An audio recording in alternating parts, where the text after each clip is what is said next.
Hi, I'm Will Barrington from the Cheyenne Mayor's Youth Council, and I'm here to tell you about the Youth Day of Giving. The Youth Day of Giving will be held on Thursday, May 12th at Kiwanis Community Center in Lions Park from 3:30 to 6:30.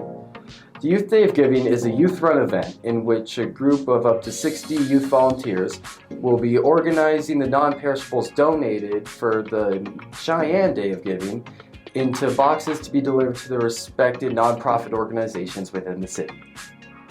And I'm Brady Koerwitz. And the next day, we're going to host the 17th annual Day of Giving event. It's just a bigger version of the youth event that happens on Thursday. It will go from 8 a.m. to 4 p.m.